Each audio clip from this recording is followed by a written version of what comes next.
Shalom Bapak Ibu Saudara yang dikasihi Tuhan. Saya percaya semuanya kita dalam keadaan baik, dan pagi hari ini kita mau sama-sama dengarkan kebenaran firman Tuhan. Renungan firman Tuhan pada pagi hari ini saya berikan judul Rencana Manusia versus Rencana Tuhan.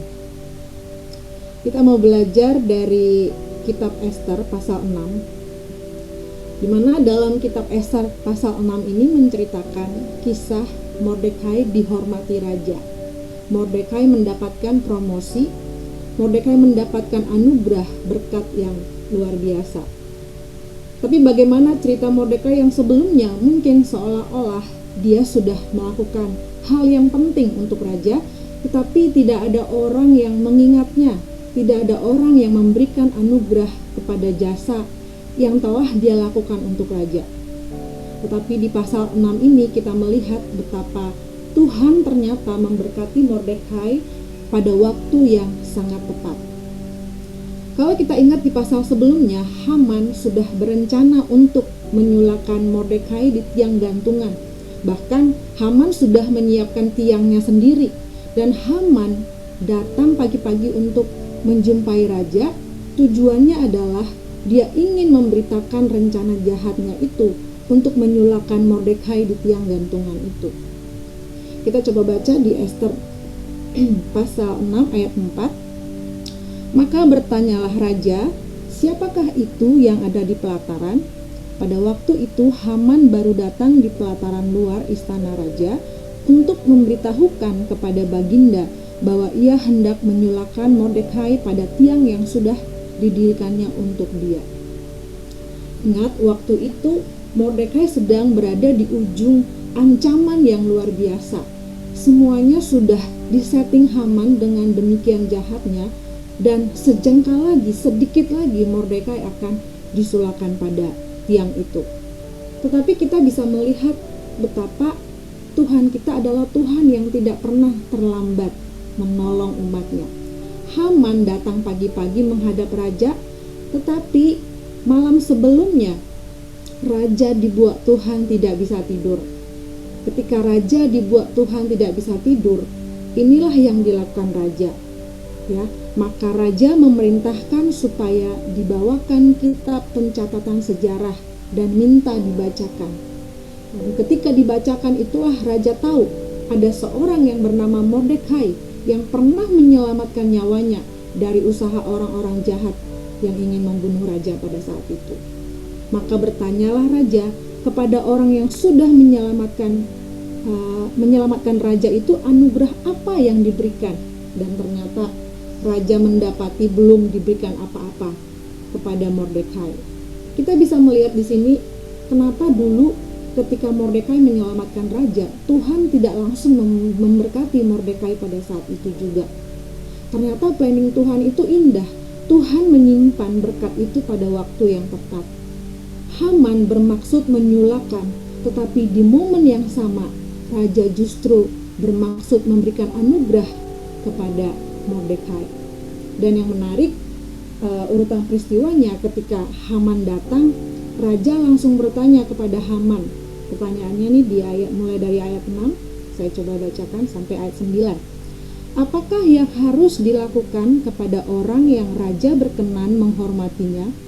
Kata Haman dalam hatinya, kepada siapa lagi raja berkenan menganugerahkan kehormatan lebih daripadaku? Dia berpikir itu akan diberikan kepada dia. Ayat 7, oleh karena itu jawab Haman kepada raja, mengenai orang yang raja berkenan menghormatinya, hendaklah diambil pakaian kerajaan yang biasa dipakai oleh raja sendiri, dan lagi kuda yang biasanya dikendarai oleh raja sendiri, dan yang diberi mahkota kerajaan di kepalanya. Ayat 9, dan hendaklah diserahkan pakaian dan kuda itu ke tangan seorang dari antara pembesar raja, orang-orang bangsawan, lalu hendaklah pakaian itu dikenakan kepada orang yang raja berkenan menghormatinya.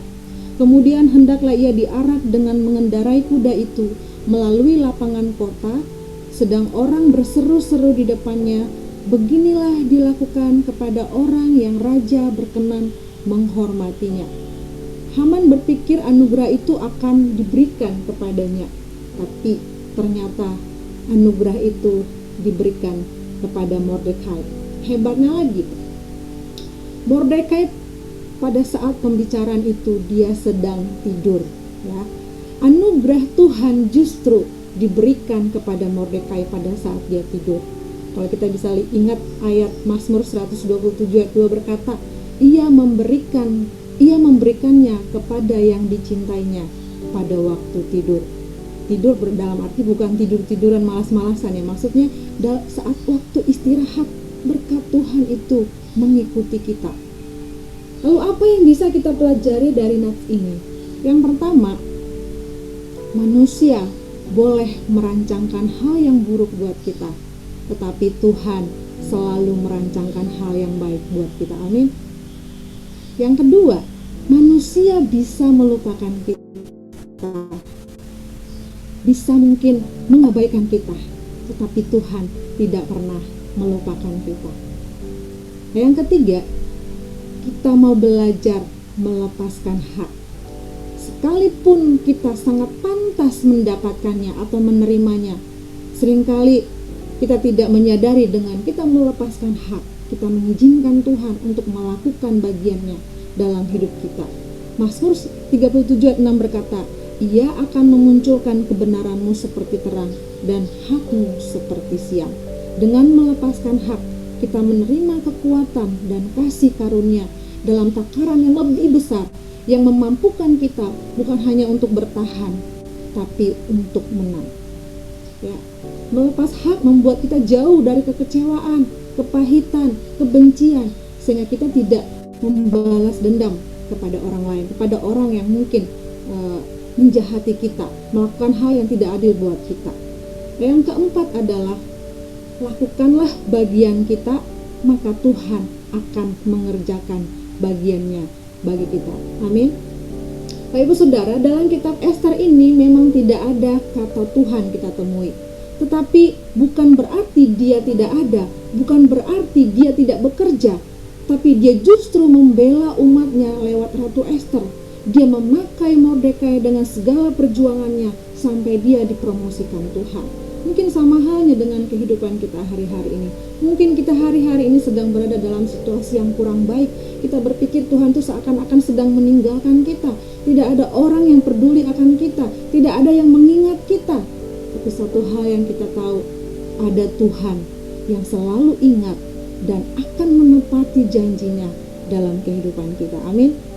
Renungan pagi hari ini tidak panjang, jadi biarlah keempat hal ini yang bisa kita pahami, yang bisa kita tahu dari nats yang kita baca pada pagi hari ini. Ada berkat yang bisa kita dapatkan dari kehidupan Mordekai, walaupun dia mungkin pada saat itu bukan siapa-siapa, tapi kehidupannya sangat menginspirasi, kehidupannya sangat memberikan rema buat kita pagi hari ini. Bagaimana kita hidup untuk selalu melakukan do the best. Apa saja yang bisa kita kerjakan walaupun orang gak lihat, orang gak peduli, orang gak kasih reward. Gak peduli saudara, yang penting lakukan bagian kita. Saya percaya pada waktu yang tepat Tuhan akan membalas, Tuhan akan mempromosikan kita. Yang terpenting bagian kita kerjakan. Amin. Demikian renungan kita pagi hari ini. Semoga iman percaya kita kepada Tuhan semakin diteguhkan